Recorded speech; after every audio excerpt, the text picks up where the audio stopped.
Malezer, the National Congress of Australia's First Peoples and Foundation for Aboriginal and Islander Research Action. You have the floor.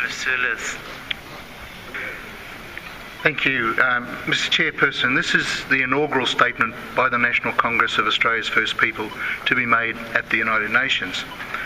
As a new national organisation of the Aboriginal and Torres Strait Islander peoples of Australia, we are expecting to participate in international affairs of the Indigenous peoples of the world and contribute to the recognition and exercise of our rights not only in Australia but worldwide.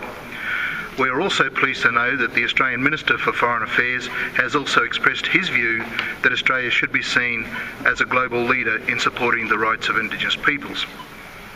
We look forward to working with the Government of Australia to achieve high outcomes in this regard. Mr. Chairperson, the final study on the rights of Indigenous peoples to participate in decision making, along with the very important progress report presented last year by the expert mechanism, should be regarded as a critical document for the implementation of the Declaration on the Rights of Indigenous Peoples. And it is for this reason we urge the expert mechanism to look to ways to continue this work on how to ensure the right to participate in decision making becomes a key agenda for the immediate years ahead, perhaps with the idea that it be a subject for consideration also at the 2014 World Conference on the Rights of Indigenous Peoples. Mr. Chairperson, our Congress has been formed to be consistent with Article 18 of the Declaration on the Rights of Indigenous Peoples. It is a national representative body where the representatives are determined by the Aboriginal and Torres Strait Islander peoples and is structured to maintain and develop our own Indigenous decision-making institutions. The Congress has an essential role in advocating for the recognition and protection of the human rights of Aboriginal and Torres Strait Islander peoples. It provides a mechanism to give meaning to and pursue the exercise of our rights in the Declaration of the Rights of Indigenous Peoples. This includes recognising our right to determine our political status and to pursue our economic, social and cultural development.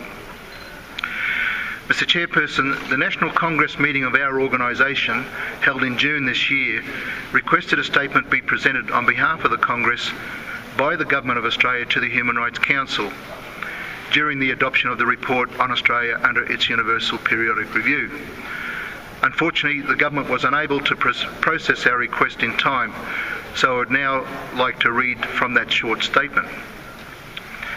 As the National Congress of Australia's First People, we commit to working in partnership with the Government of Australia to guarantee that all people are to be treated equally, with dignity and without discrimination, in accordance with Australia's domestic and international human rights obligations. We welcome the undertaking by the Government of Australia to pursue human rights in accordance with their international human rights obligations.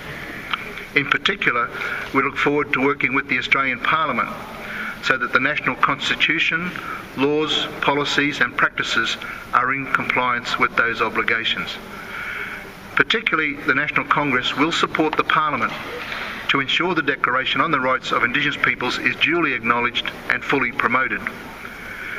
We expect that our Congress, representing the First Peoples of Australia and the Government of Australia, will establish and maintain a positive relationship based upon mutual respect and good faith. That concludes our intervention under this agenda item. Thank you, Mr. Chairperson.